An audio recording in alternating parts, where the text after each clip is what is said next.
Good afternoon or morning, everyone. Welcome to Marketers IV. My name is Lori Jones, and I'm president and CEO of Avocet Communications. We're an integrated marketing communications firm. I'd also like to introduce you to Dave Smith, who is our director of client relations, and Susan Baier, who is one of the leading researchers in the market today on audience segmentation. We're very, very excited that all of you are joining us today. I'll toss it off to Dave here. Well, great. Thanks, Lori. So what does Marketer's IV mean? Well, figuratively, it means it's a shot in the dark.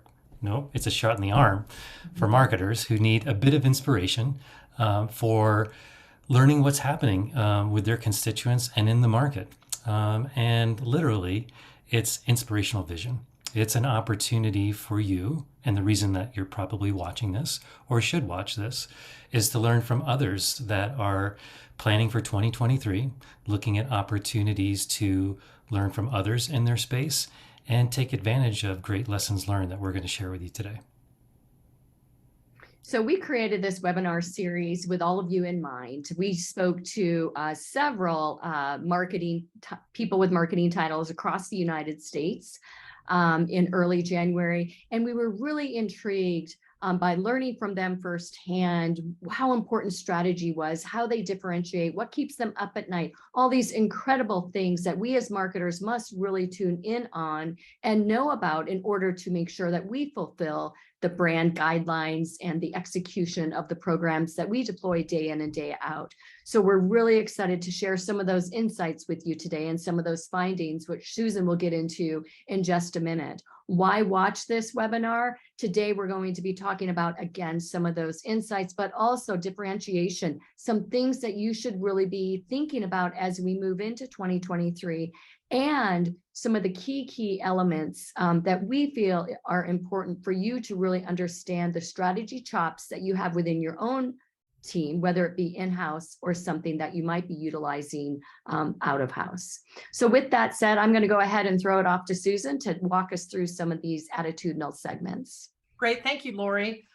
So we've talked about the research in other webinars. Lori's going to let you know how you can sort of get to all of the information that we found. But just as sort of an intro for those of you who haven't seen it before, we surveyed a bunch of marketers across the country, and we really found three different groups with respect to how they think about marketing and their capabilities in their organizations. Accomplished marketers are 28%, anxious strugglers, our largest group, is 40%, and strategy believers are 31%. And I'm just going to do a quick 30,000 foot level view of each of those segments for you. So the accomplished marketers are the folks who we all want to be. I think it's safe to say. They say their organizations are doing a great job with marketing. They're well positioned. Marketing's a top priority for them. They have the in-house expertise that they need, and they diligently track the impact of their marketing efforts and make adjustments. And you can sort of see on this slide the percentage that strongly agree with each of these statements that defines this particular group compared to sort of the faded back percentages that you see from the other segments. So accomplished marketers, about 28%, I believe, and really feeling like they're doing really well, and their organization is well positioned for next year.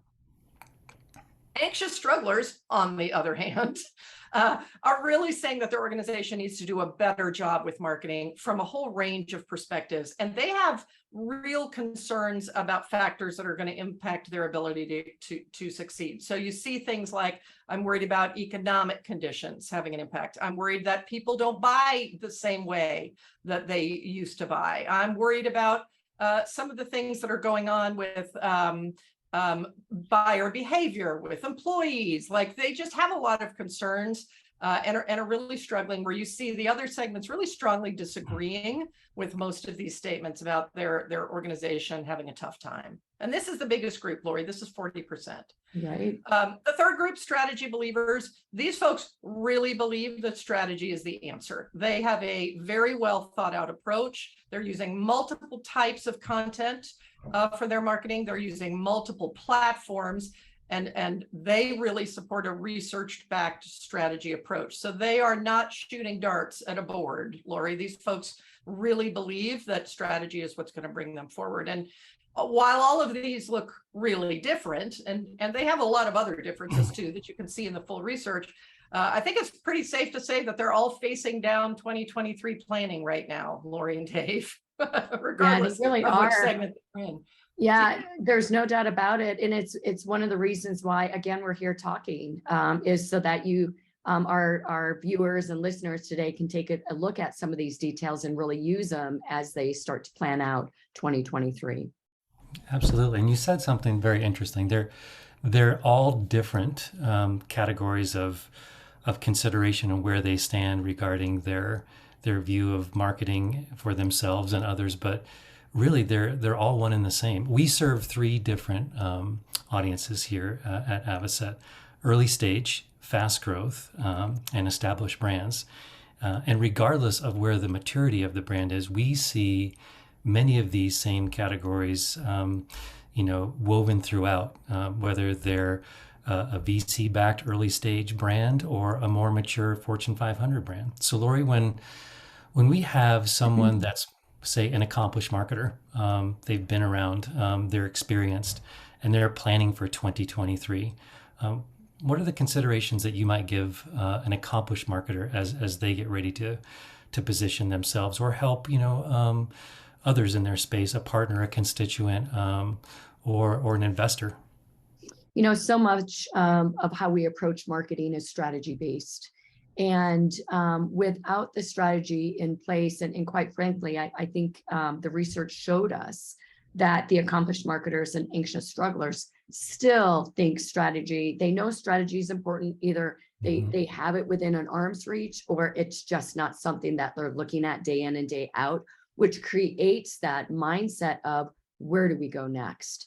So once we have that strategy defined and we truly are honed in on where we need to go, we are not struggling as much. We're not staying up at night as much. It's not keeping us up at night because we do know where to go. So from a strategy standpoint, we're going to talk about some trends at the end of the show today, but the trends mean nothing if you don't have the strategy in place. So what are you doing to hone into your audience, to make sure that you are going after the right audience with the right message? What have you learned through the past several months? What have you learned that you can apply this year to next year? What should you keep doing and what should you stop doing based on a lot of those data points? And what we find, again, is that the data is there, but we're not looking at it. So go into, for instance, your search on Google.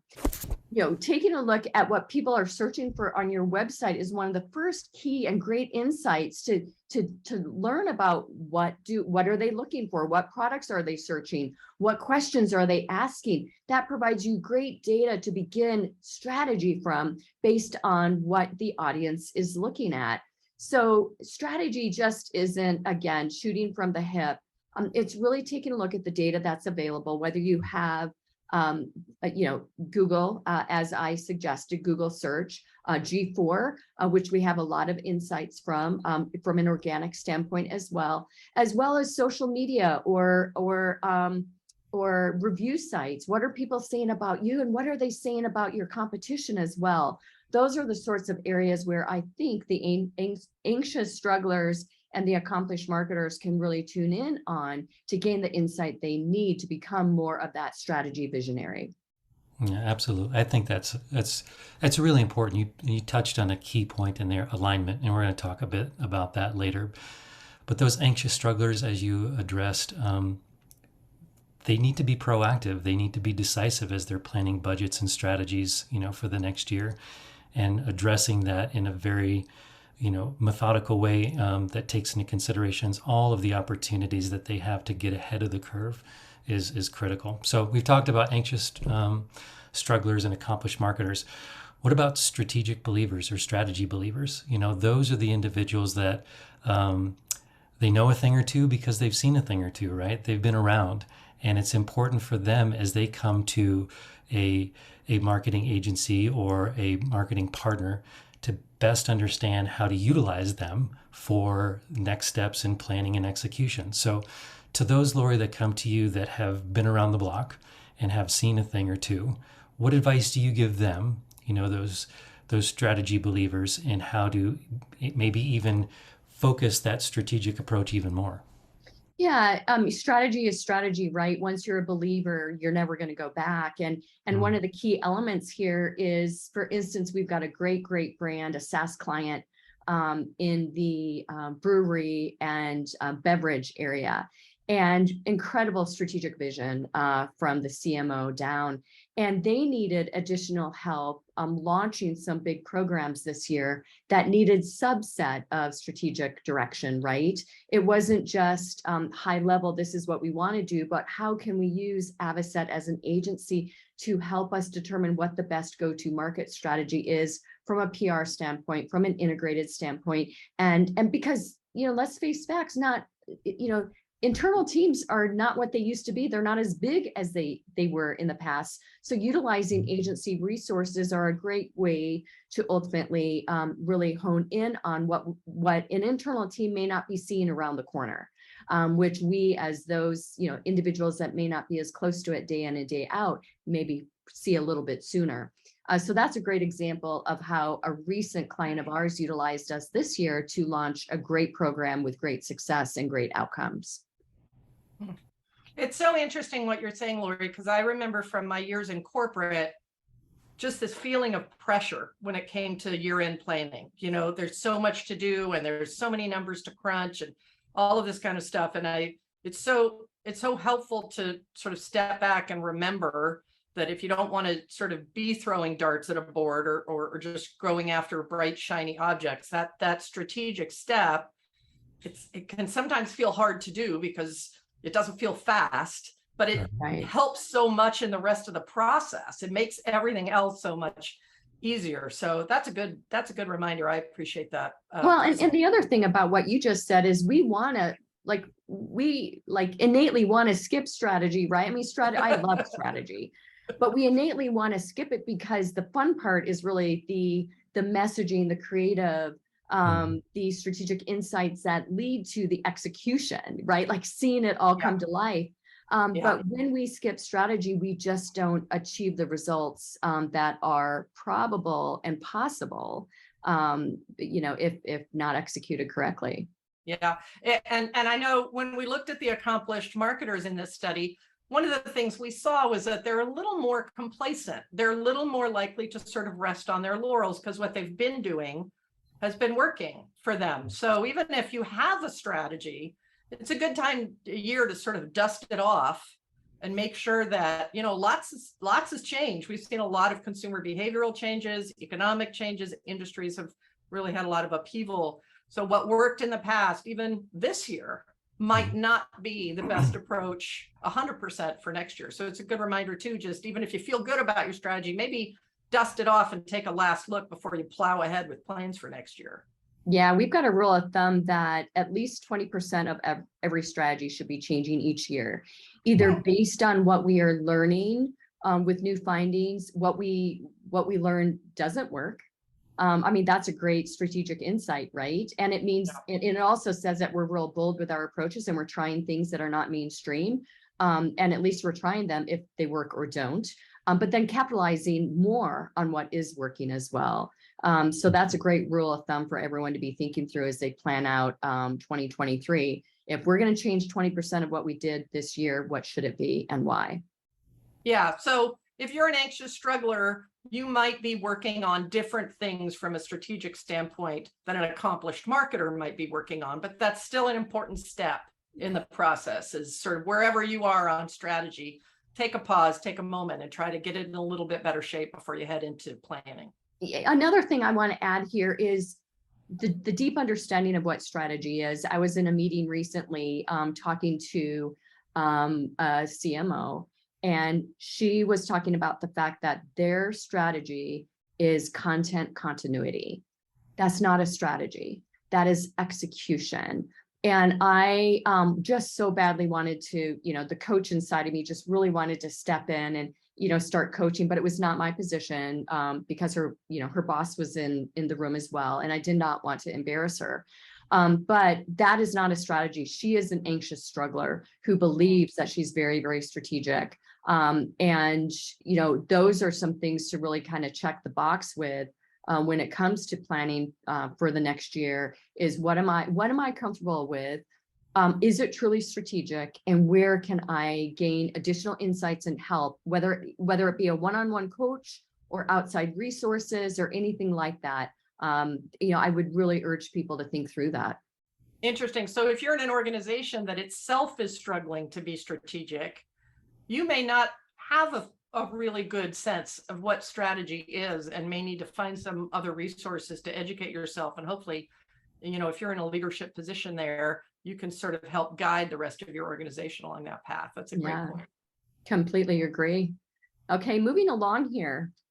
So, we're talking about trends in this webinar, and I pulled out some different things that I think really are on the minds of many, and probably of any of you who are listening today. So we really saw things in 3 different areas. One of them is differentiation. So this is the percentage of folks who strongly agree with these statements. So you've got to have a strong marketing strategy to differentiate us from our competition.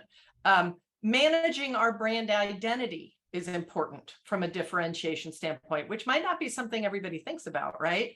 And about 54% strongly agree that their organization is doing a good job of differentiation. Well, that's probably lower than we would hope to see it, with brands. We want everybody to feel really strong about the fact that they can differentiate, because that strategy and being different makes a difference in the marketplace. We know that. Second, consumer shifts. So we have 52% of our folks who strongly agree that their prospects are making purchase decisions differently than they used to. And 40% who strongly agree that they're worried that shifts that are happening in buyer behavior are going to create challenges for their organization. So there's a lot of folks, regardless of segment, who sort of have this, things are changing in their market perception. And then finally, alignment, right? My organization does a good job of ensuring that all of our marketing activities are focused on achieving our main goals, so that you're doing stuff designed to help you accomplish what your objectives are. But 49% strongly agree that their organization even has clearly defined marketing objectives, which means that 51% don't strongly agree with that.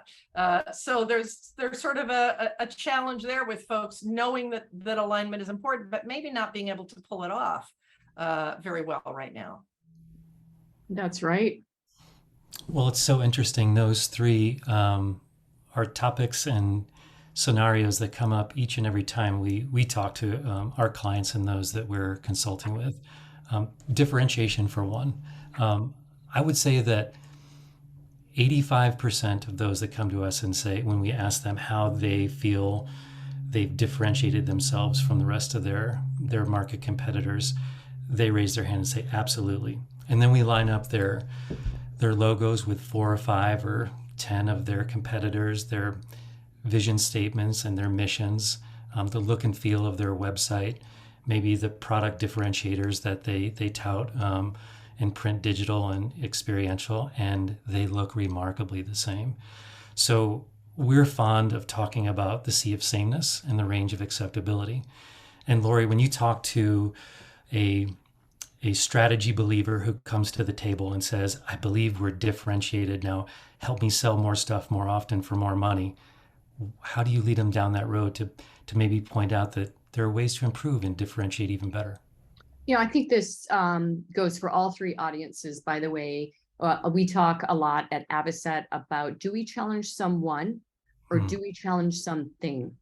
And all too often, the knee-jerk reaction is to immediately go after the competition, which is a good approach, right? There's no doubt about it.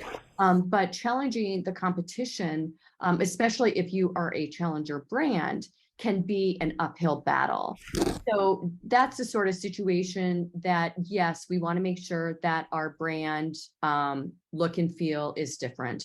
We want to make sure that the audience definitely knows who we are from a messaging standpoint, and that we're not messaging on our points of parity, which the large majority of brands do, which are table stakes, and that we are messaging on points of differentiation. But then truly, what is it that we are challenging? Is it an approach? Is it a quality differentiation?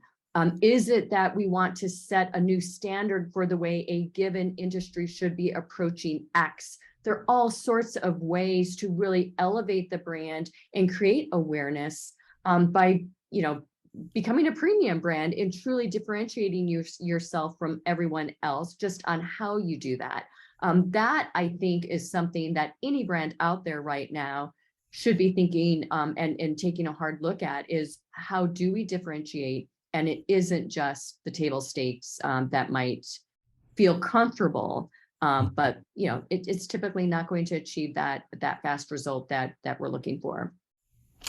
And those results that not only we're looking for, but our brands and our clients are sales and adaption and opportunities to grow revenue. So whether it's a B2B brand or a B2C brand, they're looking at their end consumer and how their mindsets are shifting or adapting to indicators and influencers in the market. And earlier, Susan, you talked a little bit about some of those economic indicators. There's personnel indicators, there's supply chain indicators. All these things impact how consumers are buying. So, Lori, when you have the opportunity to talk to any one of these three different groups that we're addressing today, what are some of the things that are most pressing around consumer behavior that are good for any one of those audience segments to understand and embrace? Well, first of all, there is great data out there on general consumer behavior. You can just Google it, and there is going to be incredible data points that come up. How you ultimately apply that to your own audience is a first consideration, and even considering a segmentation studies, that we're sharing with you today on your own audience is another very, very important consideration. But taking that all in and taking a look at how best you can achieve those sales goals that you have in place are key here. What we are finding across the board, however, is that personalization is key. And it does not matter if you're a retail product, a CPG product, or a B2B product. That personalization is very important for a few different reasons. It tells the buyer, again, industry agnostic term, it tells the buyer that you care about them. It tells them that you are listening to them. It makes them feel special and important and a part of any buying process that becomes, critical with determining what a brand preference might be at that critical decision of me buying a pair of shoes, which I talk quite a bit about, or, taking that brand barbecue off the shelf, or ultimately, if you're a medical product, that doctor finally saying, okay, you can come in and meet with me one-on-one. I've got 5 minutes on this day. So truly understanding that personalization, I think, is a very, very important thing. How you create that personalization is equally important from a tactical and execution standpoint. It is not just putting the person's name in an email. It's truly understanding what their buyer preference is, what needs they have, and how you can best meet them without just, putting the kitchen sink on the table. Tells the audience that you care about them. Another key, very, very key point there. And we're going to talk about this at the end of the show. I mean, one of the alignment issues we'll get into is sales and marketing alignment, right? You've got sales-driven organizations, you've got marketing-driven organizations, and then you've got sales and marketing-driven organizations. And when you can create that alignment right there in the middle, then you are better able to make sure you're meeting customers where they are buying with the right product at the right time, with the right message, and making them feel very special at the same time. It's interesting because one of the things we're seeing from a research standpoint, our research and others that's out there from a consumer shift, is the continuing importance of trust. Mm-hmm. And the changes, the shifts in who consumers trust today Right. versus 5 years ago. And I think what you're talking about with having messaging and communications and branding that's really resonant with the person that you're trying to reach is a trust builder. It's one of It those is. things that makes the difference between you choosing one brand of shoes and you choosing another. So to your point, you can't just slap somebody's name on it, but if you can really speak to them so they feel like you really understand them, that builds tremendous trust, which is a differentiator in itself. It Right? is, and I really appreciate you bringing that up, Susan, because building trust is not saying trust me. Building trust is all about how you execute and make that buyer feel special, but it's also the unknown. All too often, what we find when we start to work on many of the brands is that the product quality is not in line with the brand essence. So the product might be amazing, but the brand looks like it is backdated by 50 years. And so that's why the brand essence and truly understanding why, creating the need for someone to buy from you and answering why in a very, very authentic way with words and look and feel is really ultimately how you can build that trust in a very personalized way and subliminal way as well. We've got a few seconds to create impact with someone out of the chute. And that brand trust is very, very important. I was going to say we've all sort of had that experience of showing up on a website where we're researching a purchase and going, nope, I don't think There's I'm no buying way. from these Right. folks because it looks kind of janky. Yeah. Yeah, it's a trust thing for sure. Yeah. Okay, that's great insights from everyone. Let's go ahead and move into our final section for today.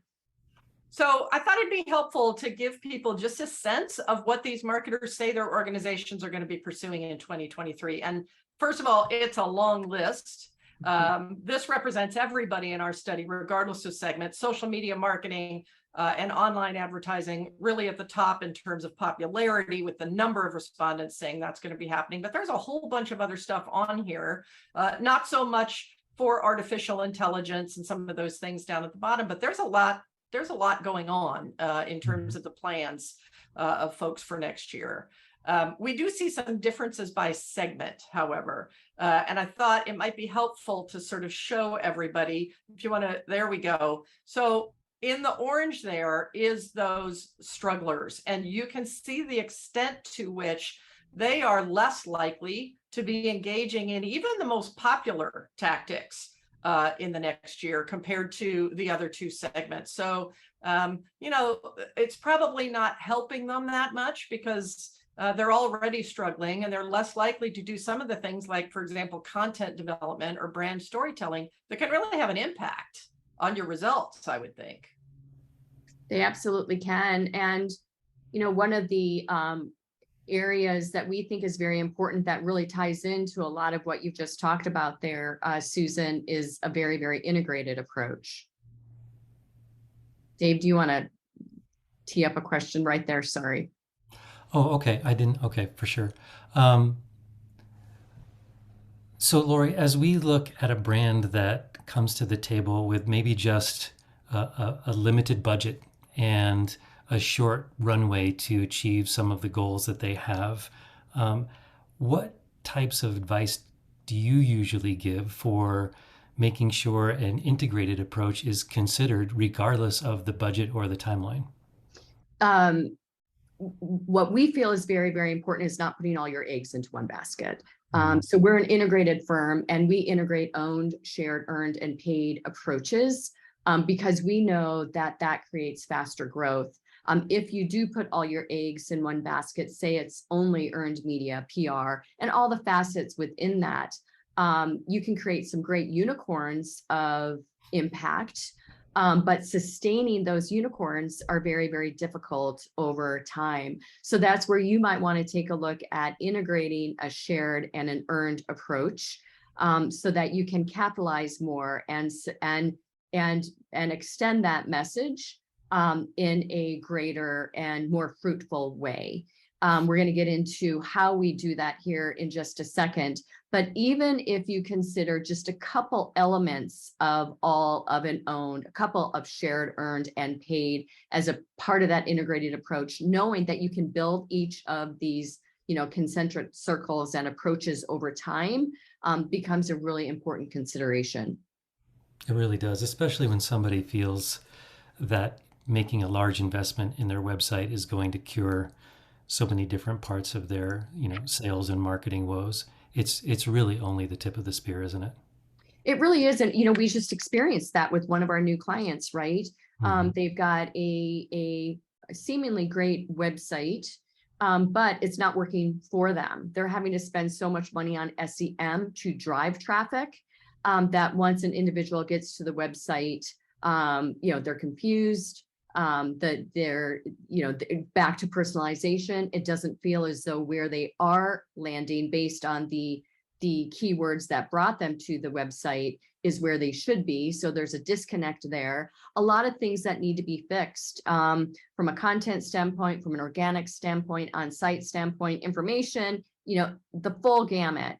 And I would urge everyone today to take a look at their website, as a layman, coming to it for the first time and asking yourself, do I have the information on here that I need to make a buying decision? Am I comfortable with the website? Does it exude trust? Does it make me feel confident? And if you, as a potential buyer, are entering that sphere, and say no to any one of those things, then it's probably time to really make sure that your owned house, where that website sits, is deeply shored up. Yeah, I was Absolutely. just going to say, when I was looking at the list of tactics that folks are planning to engage in, and I look at your integrated model here, some of this, right, is about building on property you own versus property that you rent. And I saw, social media is so popular, and I know brands who are building exclusively on a very robust, for example, Facebook initiative. But as we all know, all those platforms are making changes to the kind of data you can get out of them in terms of who's seeing your ads and your posts and stuff like that.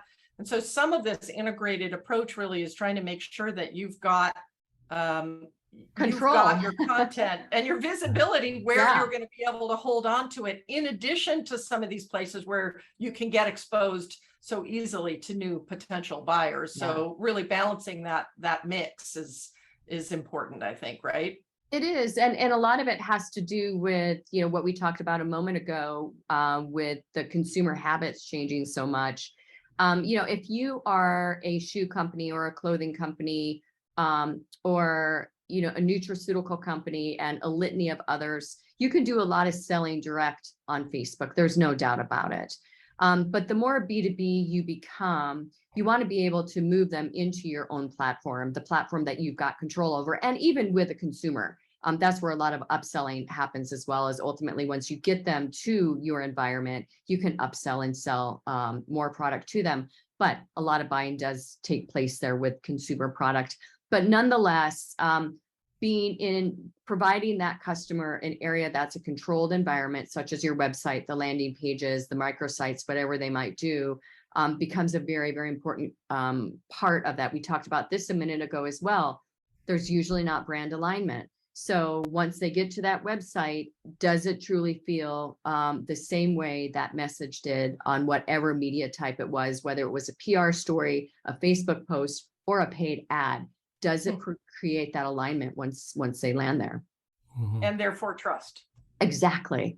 It's what it all boils down to. So let's go ahead and talk about some of the 2023 trends that we as an agency feel are going to be very, very important. We've already teased and talked about a few of these, but ABM, account-based marketing, especially when it comes to the B2B side of things, we feel is very, very important. We were recently researching this for a client of ours. 26% of B2B brands out there now have a great ABM strategy in place. We think that it should be double or triple of that. The reason we feel it is important is when you are going to market with an account-based approach, what that is you've got the sales team saying, These are the 2,000 customers that we want to go after, that we know unequivocally we can be successful with. They've got the strategy up front. The marketing team has worked on developing the strategic insights from the differentiation standpoint, from a buyer modeling standpoint, personas, to the challenging standpoint and the message standpoint. The sales team is then saying, okay, we know these 2,000 companies we can be very, very successful with. Then both parties come together, and what do? We push out the messaging, we push out the campaigns, and we begin to work the business model. And that is where we know that with a very truly integrated approach, sales and marketing working hand in hand, we are going to create a better successful outcome and a faster growth. Let's go ahead and talk about some of those first-party data strategies, Dave. Which are so important, especially with efforts and energy being focused on being a privacy-driven marketplace. So the opportunity to capture personal information by the brand, and that brand then begin to build relationships. And to your point, Susan, trust as that goes along is so critical. We think that this is a strategic foundation that builds on a broader omni-channel strategy, where if a brand is focusing on fishing where the fish are, a part of the market where they can establish credibility, begin to build content around that, really begin to take that opportunity to move that engagement further down the funnel, and have those types of opportunities to inform, delight, inspire, and ultimately convert. It's just huge payoff. So we love the idea of creating, awareness, consideration, conversion, and then closing type of experiences all along that omni-channel experience. And by doing so, we're directly engaging with the individuals who are part of our world, rather than buying the list, which I don't even know if people buy lists anymore. And if they do, they should be very careful. They do, but they shouldn't. They do, but they shouldn't. Agreed. But it's such we're all about the, immediate gratification, right? So if we have a new product, or a new brand is launching, or we feel like we need to get to this particular persona, it's so easy to go out and try and glom onto a list or a partner or a trade show or an event. In reality, those people already know you're hunting and fishing for them. So why not do it authentically in ways that build trust and rapport and give you that marketing base that can truly last a lifetime. The lifetime of customer value based on first party data strategies is incredible, and that will reap tenfold. It sure will. We thought it was very interesting moving into AI. Susan just shared the slide with you on tactics, and AI was at the very bottom. Mm-hmm. And we think there's a lot of reasons why. One of the reasons why is that people are afraid of it. From the standpoint of, truly what is it and how can it impact? And do I need to go out and create AI? That's not the AI that we're talking about. There is artificial intelligence out there that you are currently using day in and day out. You just don't know you're using it. The data within Facebook, the data within Google, the data within your own website. There's so much intelligence there that you can be honing in on and pulling to be making those great buyer decisions, and ultimately, serving people the message within the platform that is important to them in a very, very meaningful way, and executing it at a very, very high level is something that we feel is very, very important, a very important trend. Learn more about AI this next year. Don't just take a look at what you are doing, take a look at what else you can be doing based on the data that is available and at your fingertips. Because if you're not using it, your competitors are, and it will be evident as the following quarters show the type of engagement and efficiency that they're operating at. The last trend, and it's really not a trend. It's storytelling has been the foundational element of marketing and advertising, since the dawn of time, right? It's the ability to articulate the opportunity, the inspiration, the vision, and get someone to see that and why that's better than what might lie to their left or their right.